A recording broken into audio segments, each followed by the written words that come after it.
దానికి I will think about the name. ఆయన దేనికోసం ట్రై చేస్తారు అడిగితే అయిపోతుంది అదే కదా మరి దేనికోసం ప్రయత్నం చేస్తున్నారు ఏమి చేసుకుంటే వెళ్ళిపోవాలంటే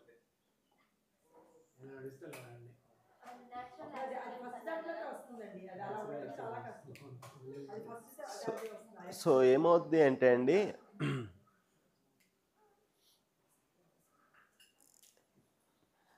నా రోల్ ఏంటి అనే క్వశ్చన్ ఉంది కదా, దీని రోల్ ఏంటి అన్నప్పుడు దీనికన్నా పెద్ద వ్యవస్థ ఉన్నప్పుడు దీని వాల్యూ చెప్పగలుగుతున్నాం కదా. మనకన్నా ఒక పెద్ద వ్యవస్థ, మన ఫ్యామిలీ కానివ్వండి, సమాజం కానివ్వండి, నేచర్ కానీ, ఆ పెద్ద వ్యవస్థలో ఒక మనిషి భాగస్వామ్యం అవుతున్నారు కదా, పార్టిసిపేషన్. ఆ పార్టిసిపేట్ చేసేటప్పుడు how I'm adding value to the others life, దానికి ఒక ప్రమాణం ఇచ్చారనమాట. ఈ ఎక్సలెన్స్ అనే దానిది ఒక ప్రమాణం, that you contribute to the harmony in the larger system. స్వయం మే వ్యవస్థ, బడి వ్యవస్థ మే భాగీదారి. మనలో వ్యవస్థితంగా ఉండటము అండ్ మనకన్నా ఉన్న పెద్ద వ్యవస్థలో కాంట్రిబ్యూట్ చేయటం.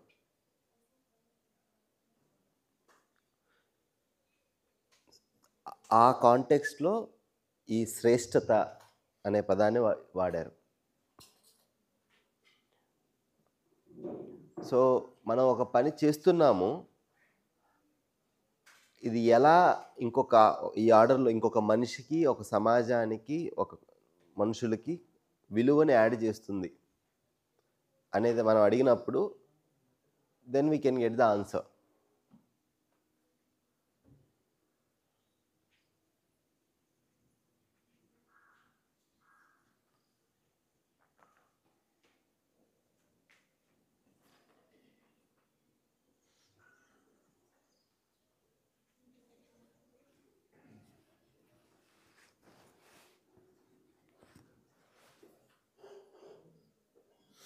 ఏదో మూవీలో అంటాడు కదా, ఏమిరా బాలరాజు ఏం నీ వల్లదే అని ప్రయాణం.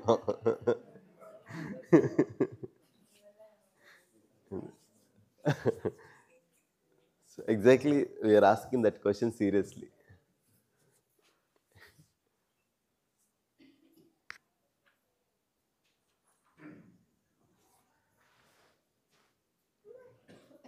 శ్రేష్టత, విశిష్టత, శ్రద్ధాభావము.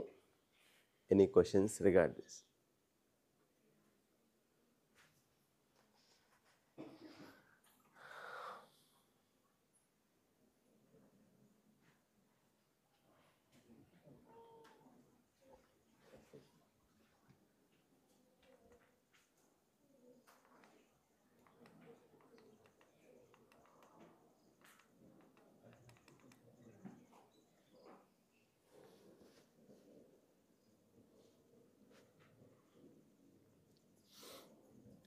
సో దీనికి ఇంకొక రకంగా కావాలంటే ఇక్కడ మనం ఫస్ట్ రోజు మొదలుపెట్టాం కదా,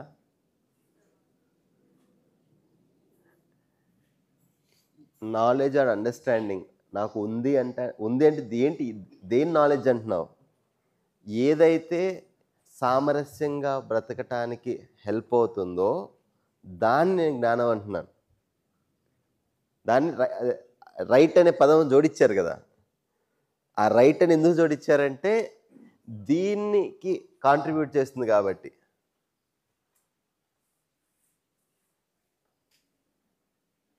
సో దీనికి మళ్ళీ ప్రమాణం ఏంటి? నా భావంలో నేను గ్రో అవుతున్నానా లేదా, నా కాంట్రిబ్యూషన్లో గ్రో అవుతున్నానా లేదా.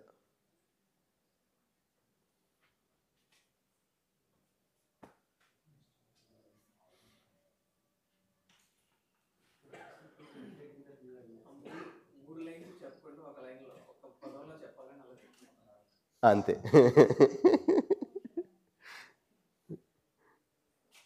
అంటే ఇది ఎలా అంటే బ్యూటీ ఏంటంటే అండి, సింధు సే బిందు, బిందు సే సింధు అంటారు. అంటే నీకు మొత్తము ఒక్క లైన్‌లో చెప్తున్నారు. ఆ ఒక్క లైనే అన్‌ప్యాక్ అవుతుందనమాట. దర్శనం మొత్తం అలానే ఉంటదనమాట.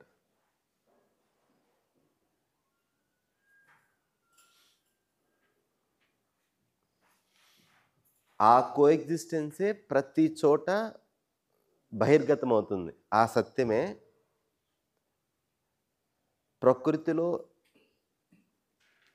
ఈ సత్యం అనేది ప్రకృతిలో ధర్మ రూపంలో, మనుషుల మధ్య న్యాయ రూపంలో, వస్తువుల మధ్య నియమం రూపంలో ఆ సత్యమే ప్రకటితమవుతుంది. సో, దాన్ని అర్థం చేసుకొని దానికి అనుగుణంగా బతకటం. ఇంకొక మనిషికి అర్థం చేయించటం. లేదా అర్థం చేయించే క్రమంలో మనం కాంట్రిబ్యూట్ చేయటం. ఇదే సిలబస్ అంతా.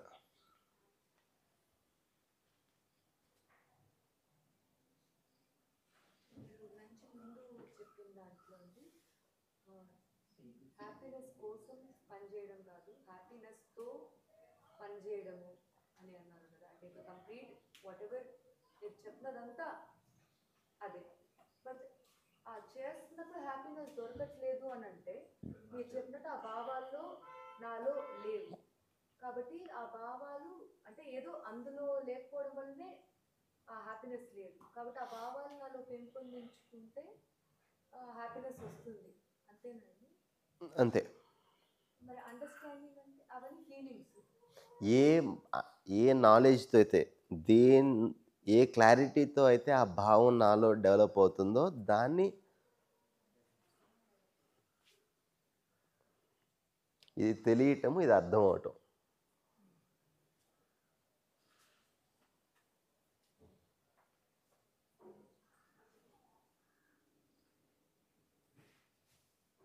ఇది దొరకదు. సుఖంగా ఉండి పనిచేయటం ఏదైతే ఉందో, సంతోషంగా ఉండి పనిచేయటం అనేది దట్స్ వాట్ ఎక్కడ మనం వర్క్‌షాప్ స్టార్ట్ చేసింది ఎక్కడ? You want to be happy. That's the basic aspiration. But at least we should aware that this is my goal. I want to be happy.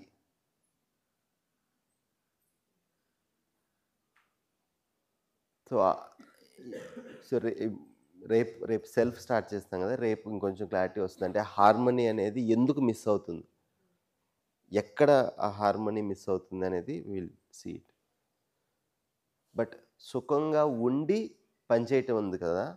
ఆ స్టేట్‌లో మనం బయట పరతంత్రం కాదు, స్వతంత్రంగా ఉండగలుగుతున్నాం. ఎందుకంటే రిజల్ట్ మీద క్రేవింగ్ లేదు కదా!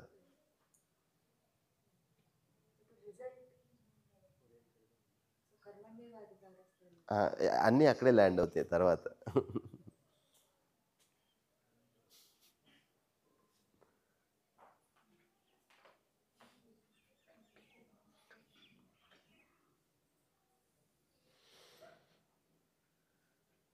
సో ఆ పని సక్సెస్ అయితే నేను హ్యాపీగా ఉంటాను అనుకో నేను పని చేస్తున్నాను కాబట్టి దాని ఫెయిల్యూర్ నాకు బాధను కలిగి అయితే ఆ ఎఫెక్ట్ నా పైన ఉంటుంది. ఆ పని జరగకపోతే సక్సెస్ అంటే ఏంటో కూడా మనకు ఫస్ట్ క్లియర్ అవ్వలేదు. అనుకున్నది జరిగితే సక్సెస్ అనుకుంటున్నాం. అనుకున్న చేయాలి. బట్ అది కాదు కదా సక్సెస్ అంటే.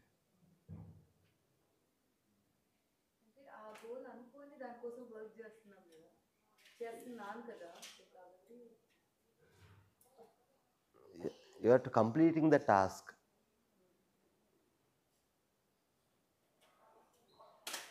Or let me give you are successfully completing the task. ఇంకో టాస్క్ మొదలవుద్ది. ఇంకో టాస్క్ తర్వాత. అంటే ఇట్స్ నెవర్ ఎండింగ్. అది కాదు. కర్మ చేయాలి తప్పదు. హా, అకర్మణత్వం అనేది లేదు సృష్టిలో.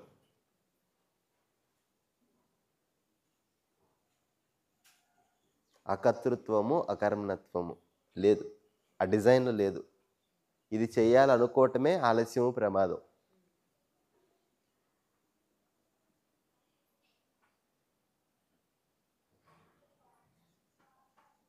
బట్ ఏ పని చేయాలి అనేది నిర్ణయించుకునే స్వతంత్రం నాకుంది. ఏ పని చేయాలని నిర్ణయించుకుంటారు, ఎలా చేయాలి, ఎలా ఉండాలి అనే దగ్గరే ఉంది. అలా అయితే ఏ పని చేయాలనే దాంట్లో కూడా అంత అక్కడ అంటే కర్మ స్వతంత్రం అనేది ఉందండి. ప్రతి మనిషికి కూడా కర్మ స్వతంత్రం ఉంది. అయితే కర్మ చేసేటప్పుడు స్వతంత్రంగానే ఉన్నాం, ఫలితం వచ్చినప్పుడు మాత్రం పరతంత్రంగా ఉంటున్నాం. ఫర్ ఎగ్జాంపుల్ లంచ్లో ఎంత తినాలి, ఈ తినేటప్పుడు డెసిషన్ స్వతంత్రంగానే తీసుకుంటున్నాం, కానీ తర్వాత నిద్ర వస్తుంది. ఇది వచ్చినప్పుడు మాత్రం ఏమని చెప్తున్నాం, నేను తినొద్దని చెప్పాను, వాళ్ళే ఎక్కువ వడ్డించారు.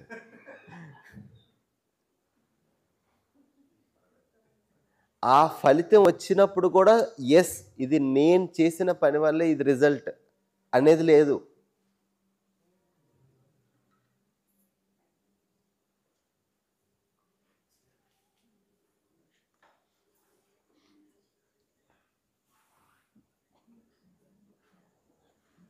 ఇది కొంచెం పెండోరా బాక్స్, ఇది కొంచెం కలితే తేందుట్లానే ఉంటుంది. పెళ్ళి ఎవరు చేసుకోమన్నారు? అనుకున్నాం కదా. పిల్లలు ఎవరు కన్నారు? మనమే కదా. ఇప్పుడు ఏదైతే పని చేద్దాం అనుకుంటున్నారో ఆ పని ఎవరు చేద్దాం అనుకుంటున్నారు? నేనే కదా. బట్ చేసేటప్పుడు సర్వస్వతంత్రంగా తీసుకుంటున్నాను. రిజల్ట్ వచ్చినప్పుడు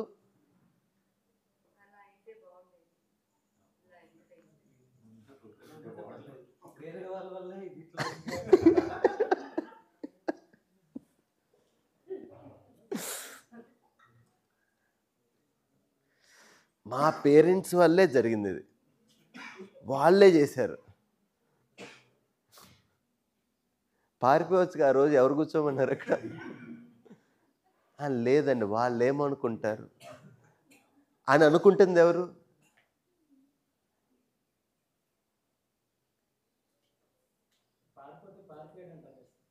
అని అనుకుంది ఎవరు ఆ రోజు?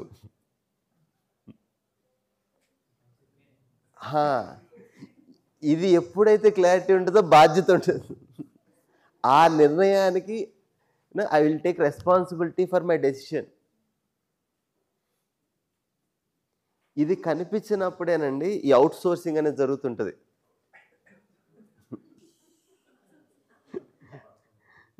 పని చేసేటప్పుడు మాత్రం I'm independent, it's me, it's my autonomous. Result రాగానే అవుట్ సోర్సింగ్ మొదలవుతుంది. అసలు దాంట్లో మాత్రం చాలా క్విక్గా మార్కింగ్ జరిగిపోద్ది అనమాట.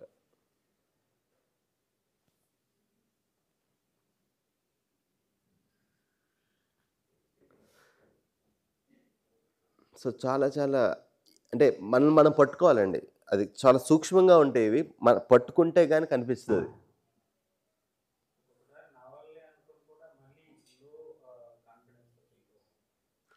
నా వల్లే అని కాదండి, I'm also part of it. నా నిర్ణయం కూడా ఉంది కదా.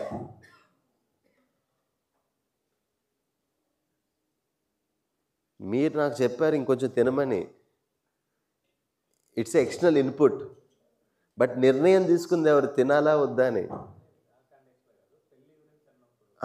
Let's go with that.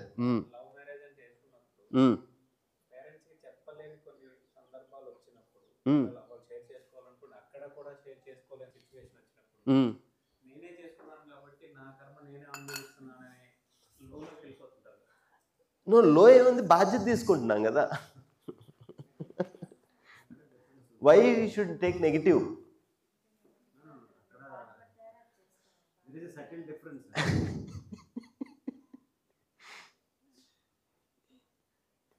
I take complete responsibility for the result. అంతే.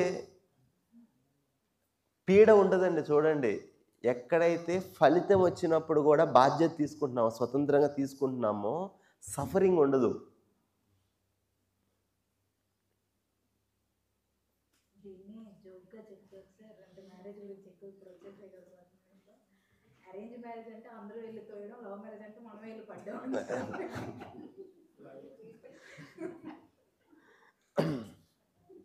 సో రెండు ఒకటే పడ్డాం కావాలి. అది ఎలా పడ్డామన్నది ఇది.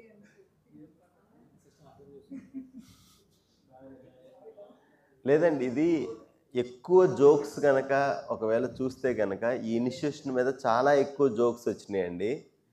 సో జీవన విద్యలో దీన్ని చాలా స్పెసిఫిక్గా చెప్పారండి. ఏంటంటే ఒక చెట్టు విత్తనం ఉంది కదా, ఆ విత్తనం ఎప్పుడైతే ఉందో అప్పుడే ఆ చెట్టు పరంపర అనేది నడుస్తుంది. ఒక యానిమల్కి ఆ బ్రీడ్, ఆ వంశం ఎప్పుడైతే నెక్స్ట్ ప్రొజని ఉందో అప్పుడే ఆ వంశం నడుస్తుంది. మానవ పరంపర నడవాలి అంటే మనిషి అనేవాడి శరీరం ప్రొడ్యూస్ అవ్వాలి, అప్పుడే మానవ పరంపర అనేది నడుస్తుంది. ఇవాళ కూర్చొని హాయిగా ఇలా కూర్చొని మాట్లాడుకుంటున్నామంటే ఎవరో మనకి బాడీ ఇచ్చారు కదా. సో ఇది first responsibility, producing the human body. Second, ఆ బాడీ ఒక్కటే ఉందా, దానికి సెల్ఫ్ కూడా ఉందా? ఆ సెల్ఫ్కి నాలెడ్జ్ అనేది అవసరం కదా, ఆ బాడీకి భౌతిక అవసరం కావాలి కదా. సో ఆ నాలెడ్జ్, ఆ వస్తువు ఇవ్వటం ఎందుకంటే ఆ మనిషి ఎదగాలి కదా. మనకి పితృరుణం అనేది అంటారు కదా, మనకి బాడీ కాబట్టి మనం ఇంకొక బాడీ ఇవ్వటం ద్వారా ఆ రుణం తీర్చుకుంటాం.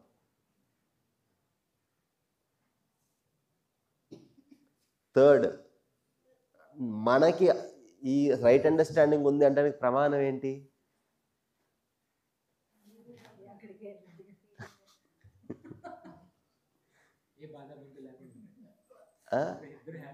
ఎస్, నేను హ్యాపీగా బతుకుతాను, ఫ్యామిలీ.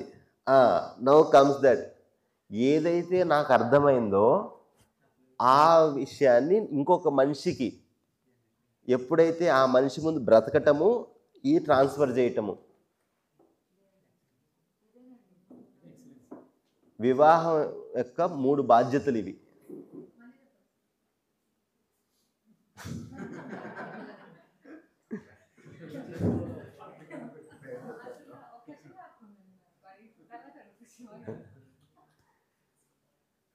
సో పరివార మూలక్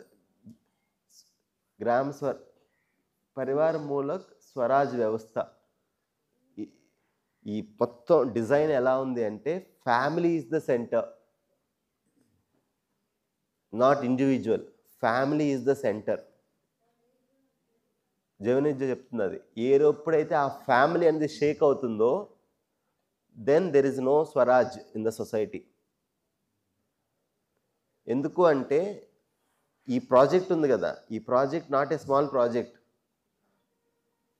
ఒక హ్యూమన్ బీయింగ్కి బాడీ ఇవ్వటము, ఆ బాడీ పోషణ, రక్షణ, సదుపయోగం జరగటము, ఆ సెల్ఫ్లో రైట్ అండర్స్టాండింగ్ డెవలప్ అవటం.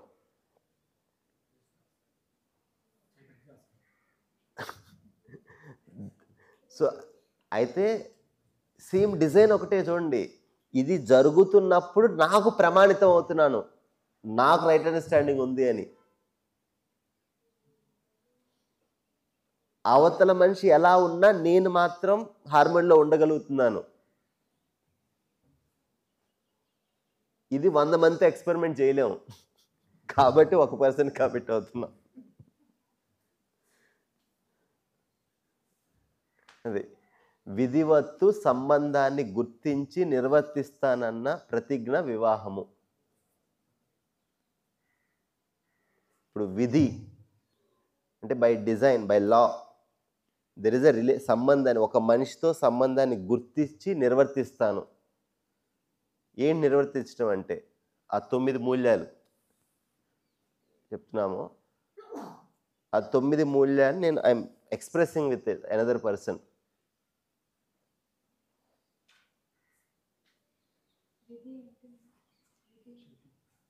విధి అంటే దెర్ ఆర్ 2 కానోటేషన్స్ ఉన్నాయి. ఒకటి by society, by law in the society.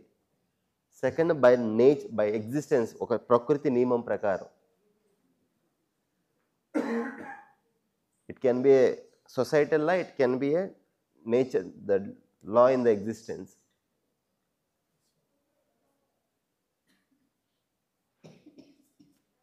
అయితే ఏ వ్యక్తి అయితే సమాజాన్ని ఒక కుటుంబంగా పరిగణిస్తాడో, సత్యం యొక్క అర్థంలో న్యాసము, సన్యాసము అంటే సమాజాన్ని పరివారంగా ఉంచి వాళ్ళందరి బాగు కోసం పనిచేయటానికి సన్యాసత్వం తీసుకుంటాం. There my family is larger people. So దానికి నా తన్మన్ ధన్, తనువు మనసు ధనం, ఈ 3 అర్పించటం, అది సన్యాసం.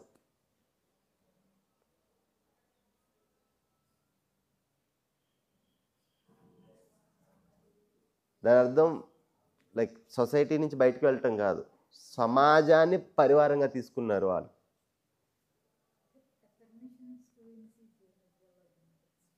డెఫర్మేషన్స్ అన్న అంటే మనకి ఏదైనా కావాలనుకుంటే అది రోజు లేచి పలానా టైంలో అఫర్మేషన్ చేస్తే అది అవుతుంది. అంటే పలానా పర్సన్లో చేంజ్ కానివ్వండి, లేదంటే మనకి ఏదైనా కావాలంటే అది దొరకడం కానివ్వండి అనుకుంటారు. సో అది మనకి ఎంతవరకు అంటే మన జీవన విద్యలో కూడా ఇది ఉంటుందా? అలా అది బెడ్ టెక్నిక్ అండి. ఏంటంటే తింటున్నాము, ఆరోగ్యం గురించి గోల్ గుర్తొస్తుందా లేదా? వస్తుందా? ఇప్పుడు భోజనం జస్ట్ అయింది కదా, ఇది నా శరీర పోషణకి నేను కన్జ్యూమ్ చేస్తున్నాను, నా గోలు ఆరోగ్యము. ఈ అవేర్నెస్ ఉందా? కొంచెం నిజాయితీగా మాట్లాడుకుందాం.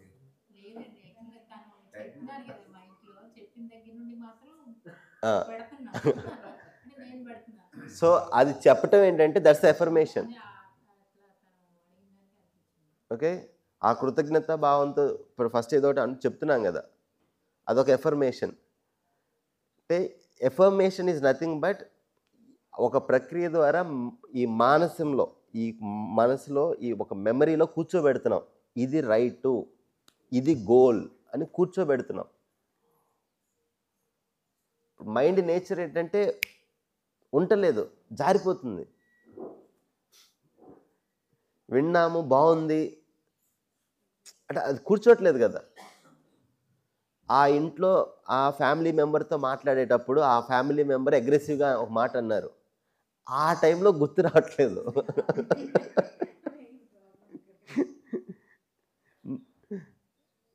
ఒక మాట అటు నుంచి రాగానే డబుల్ స్పీడ్లో ఇంకో మాట వెళ్ళిపోతుందా లేదా?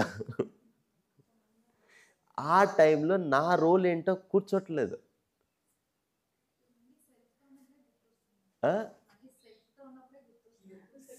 సెల్ఫ్తో ఉన్నప్పుడు ఏం గుర్తొస్తుంది అంటే పెయిన్ గుర్తొస్తుంది. పెయిన్, ఆ రిగ్రెట్ ఉంది కదా. చూడండి బ్యూటీ, నేచర్లో ఉన్న బ్యూటీ, నియమానికి ఎంత దూరంగా వెళ్తే అంత పెయిన్ వస్తుంది అనమాట.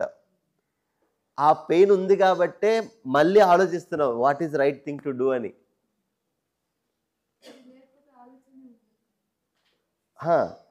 అయితే ఆ పెయిన్ నుంచి తప్పించుకోవటానికి ఇంకొక యాక్టివిటీ పెట్టుకుంటున్నాం, ఇంకో పని చేస్తున్నాం.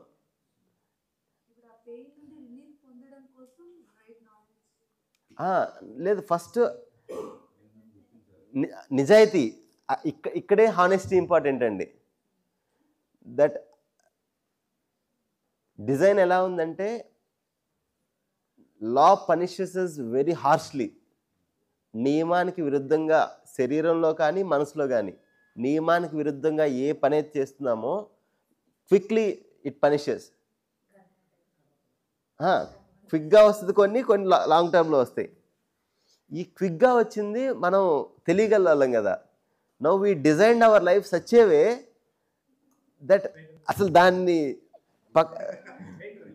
అదే దాన్ని అసలు కనిపించకుండా చేయాలి.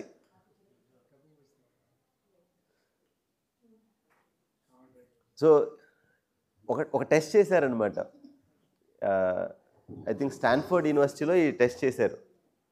ఒక మనిషికి ఏం చెప్పారంటే, నీకు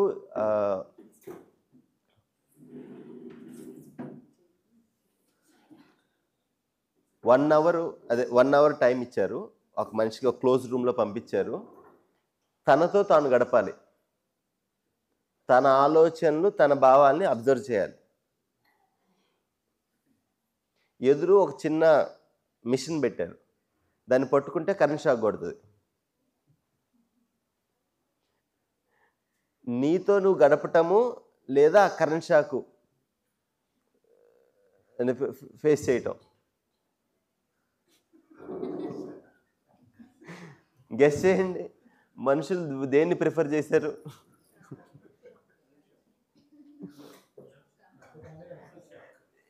it's okay to take the electric shock. It's not okay to spend time with my self, my own thoughts, my own feelings.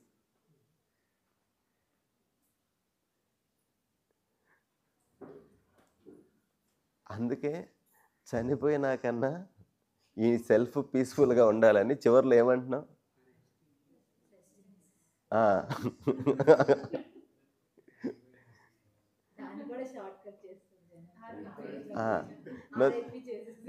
తెలుగులో ఇంకా బాగుంటుంది.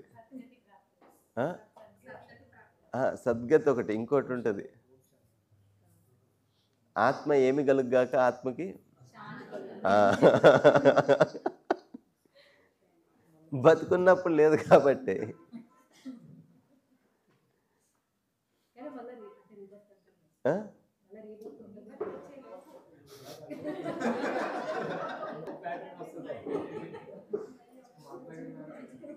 అయితే సో సిన్స్ ఈ క్వశ్చన్ వచ్చింది కాబట్టి చెప్తాను.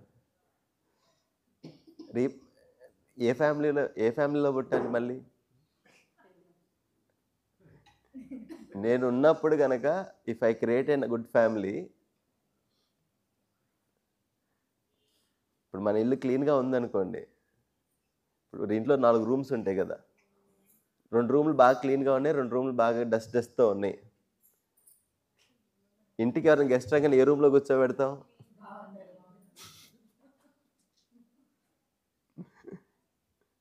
Same that self chooses that family. అయితే so దీంట్లో చెప్పింది ఏంటంటే proposal, take it as a proposal. ఎందుకు మనం ఉన్నప్పుడు మంచి పనులు చేయాలి అంటే నెక్స్ట్ జర్నీ అక్కడి నుంచి స్టార్ట్ అవుతుంది. వైజాగ్ వెళ్తున్నాము, దారిలో 10 కిలోమీటర్లు వెళ్ళి అక్కడ అయిపోయాం. నెక్స్ట్ జర్నీ మళ్ళీ మొదలుపెట్టిన దగ్గర నుంచి కాదు, అక్కడి నుంచి స్టార్ట్ అవుతుంది కదా, ఆ ప్రయాణం ఈజీ అవుతుంది.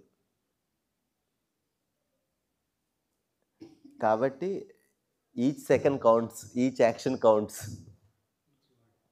Each word, everything counts.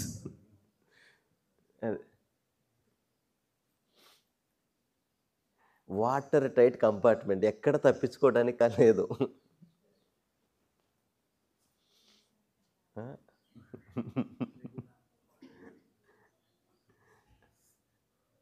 So ఇప్పుడు ఈ స్టోరీ చెప్పే చిత్రగుప్తుడు అని, ప్రతిదీ రాస్తాడు అని, దేని గురించి రిఫర్ చేస్తున్నారు?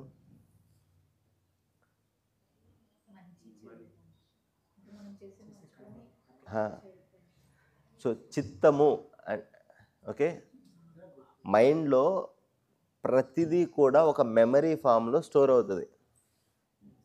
ఆ ఏరియాకి ఒక పేరు పెట్టారు, చిత్తము అని. చిత్రగుప్తుడు అంటే కనపడ్డు, కానీ ఎవ్రీథింగ్ హీస్ పిక్చర్, ఆ పిక్చర్కి నోట్ అవుతుంది. Count, everything counts. చిత్రణం రూపంలో అది ప్రింట్ అవుతుంది, ఇమేజ్ రూపంలో ఎవ్రీథింగ్ ఇట్ ప్రింట్స్. సో మొత్తం లెక్కలు ఎక్కడో తేలవు, ఇక్కడే తేలుతాయి అన్నీ. బ్యాలెన్స్ షీట్ ఎప్పటికప్పుడు క్లీన్గా అవుతూ ఉంటుంది. అది సో మన పెద్దవాళ్ళు ఏం చేశారంటే తత్వ రూపంలో చెప్పడానికి ట్రై చేశారు. ఆ రియాలిటీని.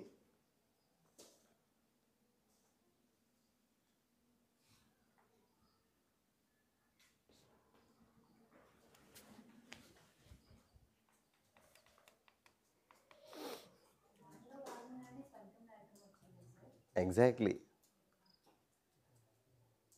స్వర్గీయత అనేది ఉంది కదా, సత్యం అంటే సహస్తిత్వము. సహస్తిత్వం ప్రకారం చూస్తే దాని ప్రకారం మూల్యాంకనం జరిగితే భావము. ఆ భావంతో వ్యవహారం ఉంటే ఉభయతృప్తి. ఉభయతృప్తితో జీవనం ఉంటే స్వర్గీయత, అదర్వైజ్ నరకీయత. పెద్ద పెద్ద సూత్రం ఉంది, నేను సగమే చెప్పాను, పెద్ద ఇంత లెంత్ ఉంటుంది. సో ఏం లేదు, ఒకదానికొకటి లింక్ అనమాట.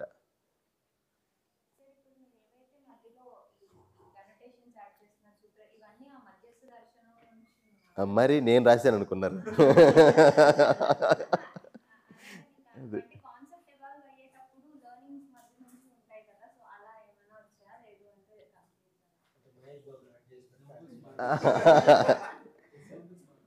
దీనిలో బొమ్మలు తప్ప వాడిన ప్రతి పదము కూడా దర్శనంలో చెప్పింది అది.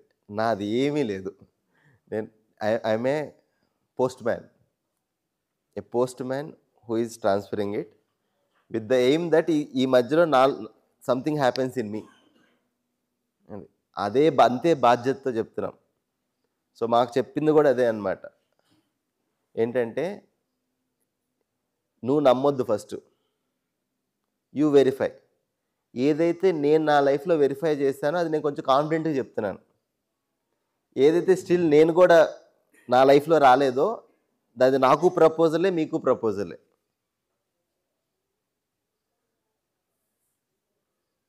నేను నమ్మట్లేదు, మీరు నమ్మొద్దు. అది సో ఒక ప్రపోజల్ అంతే. Let's see, verify. ఈ ఫేస్ ఎక్కడ చూసారా, ఈ బొమ్మని?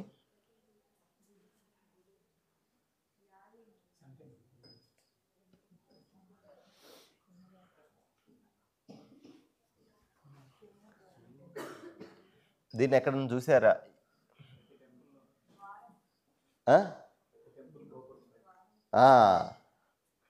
ప్రతి టెంపుల్లో గోపురం పైన ఉంటుంది ఫస్ట్. ఇంకెక్కడ ఉంటుంది?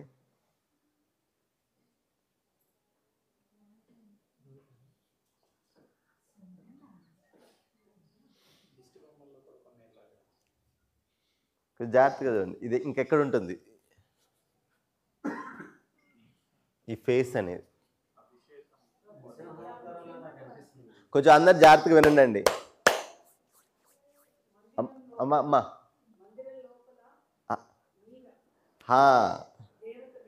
ఎస్, ఎక్కడైతే దేవుడు దేవత విగ్రహం ఉందో దాని పైన ఉంటుంది అన్నమాట గర్భగుడిలో.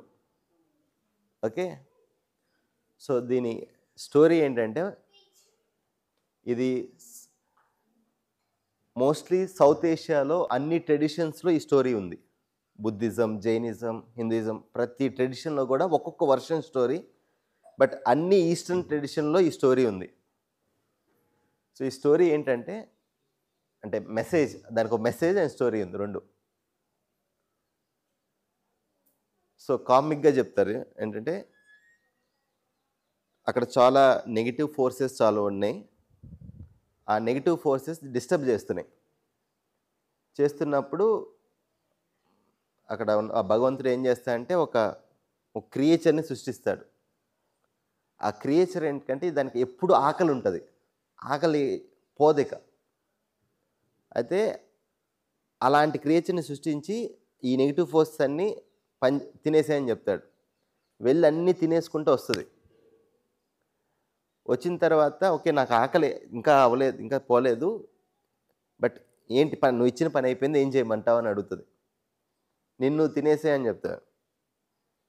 సో కింద నుంచి తినుకుంటూ వస్తుంది తన బాడీని తనే. చేతులు ఒక్కటే మిగులుతాయి. యాక్చువల్గా ఈ పిక్చర్ అదే అనమాట. సో అయితే వెంటనే అప్పుడు ఎవరైతే సృష్టించారో చూస్తాడనమాట. చూసి ఆగు ఏం చేస్తున్నావని. నువ్వే కదా తినేసేయమన్నావు, నేను తినేస్తున్నాను. అప్పుడు చెప్తాడు ఆ భగవంతుడు ఏంటంటే, ఏ మనిషి అయితే తనల్ని తాను తింటాడో, ఏంటి మనల్ని మనం తింటాం అంటే మన ఆవేశాలు, మన అహంకారం, మన హఠం. సో దానికి ఒక పేరు కూడా ఇచ్చా, హర్షడ్ వర్గాలని. కామము, క్రోధము, మదం, మోహం, ఆశ్చర్యాలు. తర్వాత మన హఠం, మన మొండితనం, అహంకారం, భ్రమ. ఏదైతే ఈ ఆవేశాలు ఇవి ఉన్నాయో వీటిని ఏ మనిషి అయితే తనను తాను తింటాడో ఆ మనిషి భగవంతుడి కన్నా హయ్యర్. యాక్చువల్లీ గుడికి వెళ్ళేది కీర్తి ముఖాన్ని చూడడానికి, భగవంతుని నెక్స్ట్.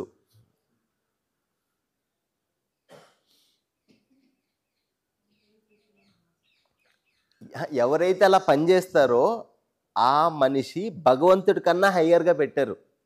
భగవంతుడు అనలేదు.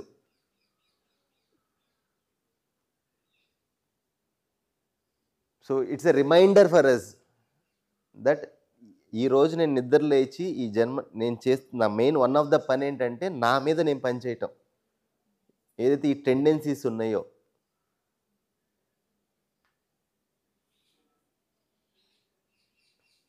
సో అగైన్ ఎందుకు చేయాలి అలా?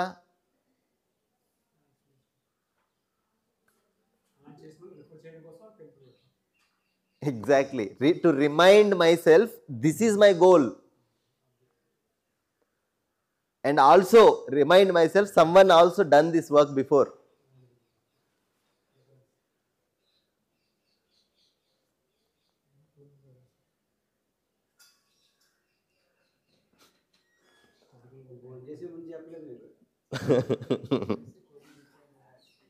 అంటే ఎందుకంటే నేను చెప్తానంటే అండి, అర్థమైతే సాక్షాత్కారం, అర్థం కానంత వరకు చమత్కారం.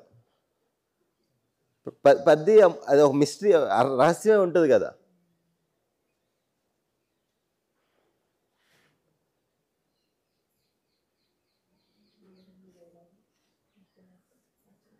ఎప్పుడైతే ఆ మీనింగ్ అర్థమవుద్దో దెన్ ఆ పని చేసేటప్పుడు ఒక పవిత్ర భావం న్యాచురల్గా వచ్చేస్తుంది కదా.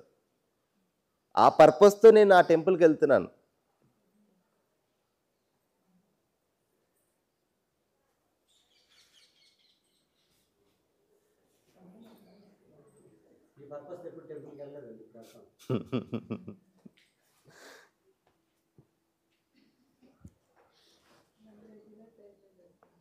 ఏనండి? అంటే మెటఫరిక్గా చెప్పారు. అది ఐడియా ఏంటంటే ఆ పని చేయకండి. ఏంటంటే నాకు ఒక గోల్ ఉంది కదా, ఈ గోల్కి మధ్యలో చాలా వస్తున్నాయి. అది వచ్చినప్పుడు we should not forget this is my work.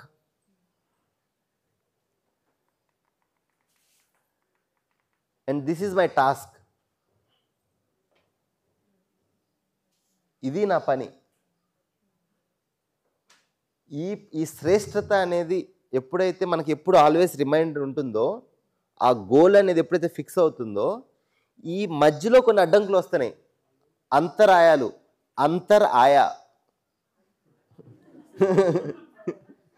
మధ్యలో వస్తున్నాయి కదా. ఆ మధ్యలో వస్తున్న వాటి మీద పని చేయకుండా మనం ఆ ట్రైన్ వస్తుంది, ఆ ట్రైన్లో ఎక్కేసి వెళ్ళిపోతున్నాం.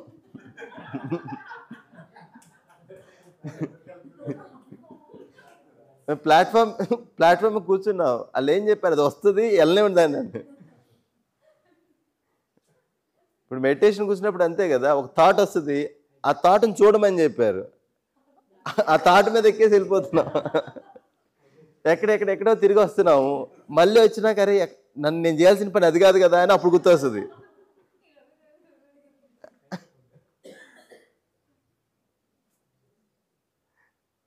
ఆ రిమైండర్స్ కోసమే మన చుట్టూ సమాజంలో ఒక వ్యవస్థను సృష్టించుకున్నాం.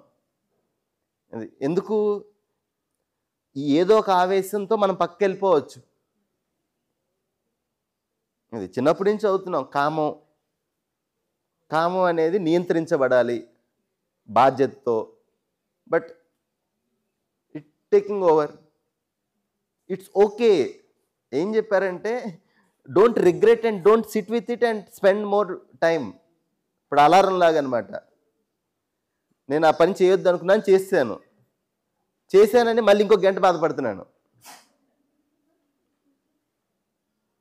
క్రోధం,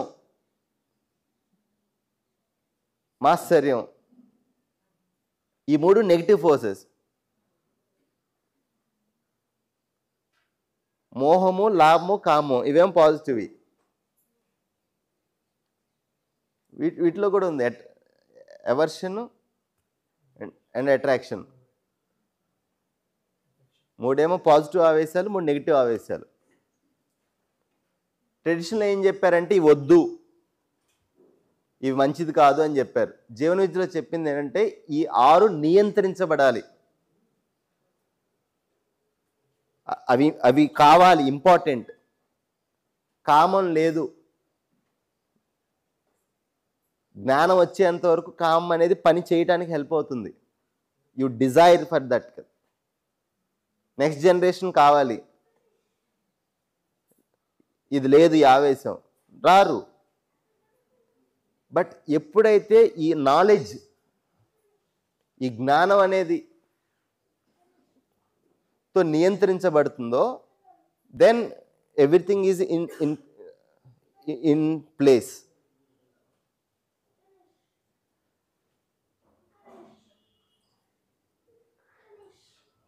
అంటే ట్రెడిషన్లో చెప్పిన దానికి జీవనంలో చెప్పిన దానికి చిన్న డిఫరెన్స్ ఏంటంటే ఇవి వద్దు అని చెప్పారు. జీవన విద్యలో చెప్తుంది ఏంటంటే ఆ 6 నియంత్రించబడాలి అని చెప్తున్నారు.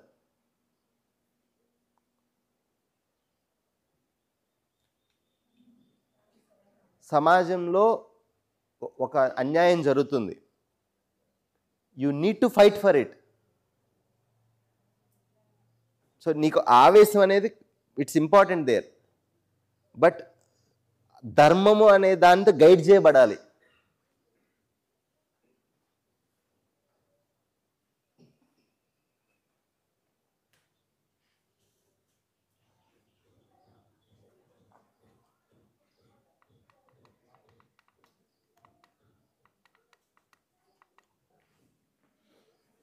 ఎలా నియంత్రించమని చెప్పినది సార్? ఎలా నియంత్రమని చెప్పబడి ఉందండి? ఎలా నియంత్రణ? పర్పస్ కనిపిస్తే, హయ్యర్ పర్పస్ చూస్తే లోయర్ చీజ్ నియంత్రించబడుతుంది సార్. ఫర్ ఎగ్జాంపుల్ రుచి మూలకంగా నేను ఆస్వాదిస్తాను ఒకటి. మూల్యం ఎప్పుడైతే తెలుస్తుందో రుచి నియంత్రణలో ఉంటుంది. లక్ష్యం ఎప్పుడైతే పైన ఉందో మూల్యం కూడా రెగ్యులేషన్లో ఉంటుంది. నేను ఆరోగ్యంగా ఉండాలి, అది మర్చిపోయాం అనుకోండి, ఈ మూల్యం కూడా ఒక్కోసారి ఓవర్ వెళ్తుంది.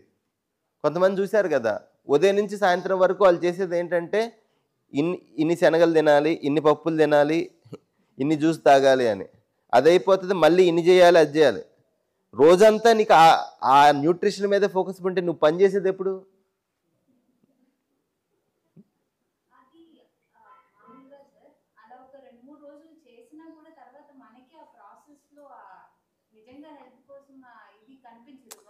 అదే అంటే చెప్తున్నాను, ఎప్పుడైతే హయ్యర్ది రెగ్యులేట్ ఆరోగ్యం అనేది పైన ఉండదో ఇక్కడ we get lost in this.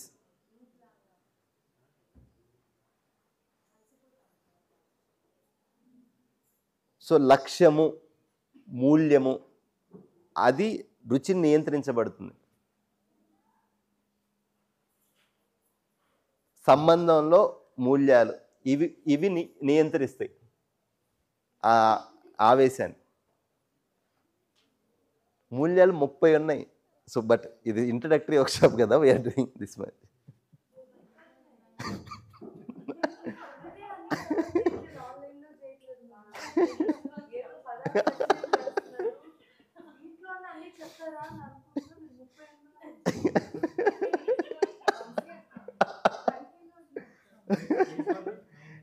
No. And ఇంకోటి ఏంటంటే మళ్ళీ అది ఏంటి అని అంటే it boils down to here only.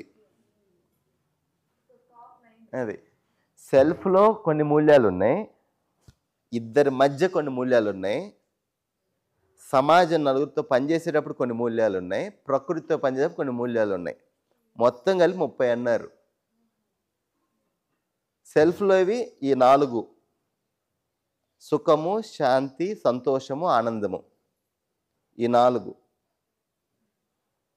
సంబంధంలో ఈ 9. ఈ 9 స్థాపిత మూల్యాలు, శిష్ట మూల్యాలు. ఈ మూల్యము ఉండటము, ఈ మూల్యాన్ని ఎక్స్ప్రెస్ చేయటము. 18, 4 ఎంత? సో సమాజం అన్నప్పుడు ధీరత, వీరత, ఉదారత, దయా, కృప, కరుణ.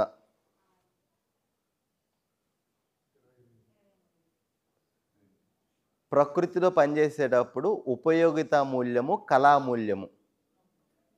మెటీరియల్తో పనిచేసినప్పుడు artistic value and utility value. అంతే 30. అది బట్ దానివల్ల ఉపయోగం ఏంటి? ఇప్పుడు ఏమి ఉపయోగం లేదు. ఇప్పుడు ఫస్ట్ ఇది ఇంతే. అదే. సో ఫైనల్ మూల్యం అండి. Will focus, please focus on this. ఈ ప్రేమ అనేది గౌరవం అంటే ఏంటంటే ఎవరైతే ఎక్సలెన్స్ కోసం పనిచేస్తున్నారో వాళ్ళ పట్ల నాకుండే భావం. ఎవరైతే ఎక్సలెన్స్ని అచీవ్ చేశారో వాళ్ళ పట్ల ఉండే భావం. చేశారు. ఇప్పుడు మన కల్చర్లో బతుకున్న వాళ్ళని కూడా గాడ్ అంటారు. ఒక ఎగ్జాంపుల్ చెప్పండి. సచిన్ ఏమంటారు? అంటే ఎందుకన్నారు అన్నమాట? He achieved excellence in that art, in that particular form of action. Achieve చేసేసిన వాళ్ళని పట్ల ఉండే భావాన్ని శ్రద్ధ. నా ఇంట్లో ఇంకొక మనిషి అచీవ్ ట్రై చేయడానికి స్టెప్ చేస్తున్నాడు. నా ఆఫీస్లో ఒక అతను ఒక పని బాగా చేస్తున్నాడు. సమాజంలో ఒక అతను ఒక దాన్ని అచీవ్ చేస్తున్నాడు. వాళ్ళ పట్ల ఉండే ఈ భావం గ్లోరీ. హిందీలో గౌరవ్ అంటారు.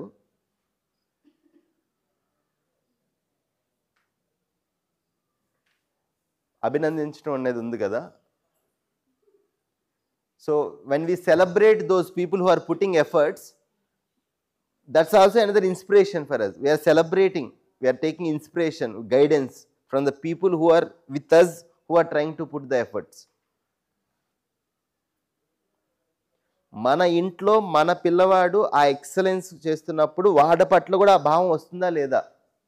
సో మన ఇంట్లో ఒక లైఫ్ పార్ట్నరో మన అన్నదమ్ములో ఎవరన్నా ఒక పనిని బాగా చేసినప్పుడు మనం ఎలా ఫీల్ అవుతాం లోపల? మన కొలీగ్ ఆఫీస్లో తనకి ఒక పని ఇంకా బాగా చేసినప్పుడు ఎలా ఫీల్ అవుతున్నాం? ఈ ఫీలింగ్ ఉంటే వి సెలబ్రేట్, లేకపోతే జెలసీ, ఇన్సెక్యూరిటీ, ఇన్ఫీరియారిటీ.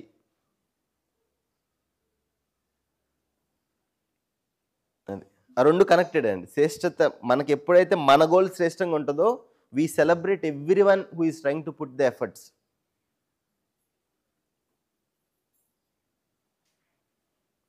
మన ఇన్సెక్యూరిటీస్ వచ్చేదే అక్కడ.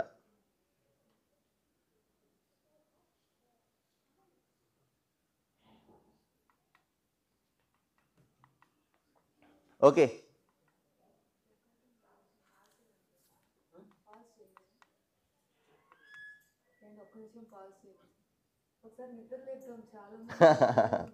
Don't worry. ఒక యాక్టివిటీ చేద్దాం. రేపు కిచిడి మధ్యాహ్నం భోజనం.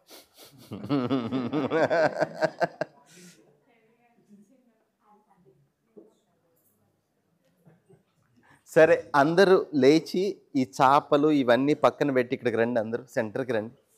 నలుగురు టీమ్స్ ఫామ్ చేయండి. ఆడవాళ్ళు సపరేట్, మగవాళ్ళు సపరేట్, నలుగురు టీమ్స్ ఫామ్ చేయండి.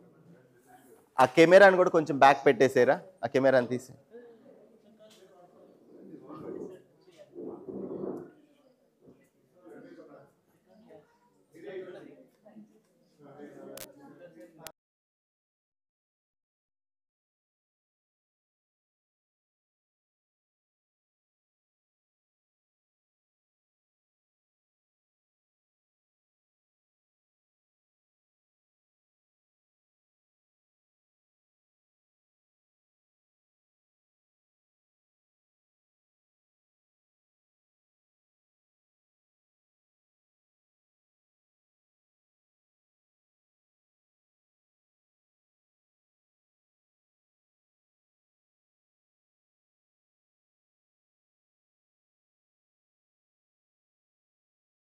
నాకు నోట్లు జివ్వుమనేది.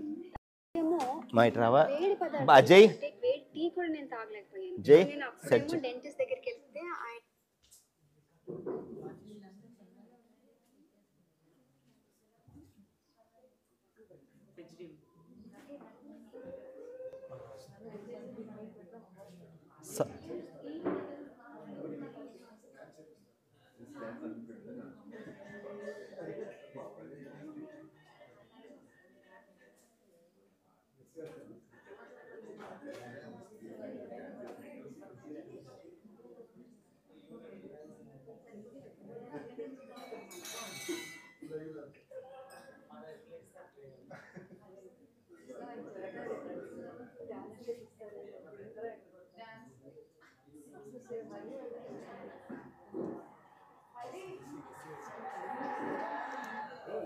ఓకే, నలుగురు టీమ్స్ ఫామ్ చేశారా? ఆ కెమెరా తీసారా? నో ప్రస్తుతానికి ఇప్పుడు you disconnect and remove it. ఏమండి బ్యాక్ చేసారా?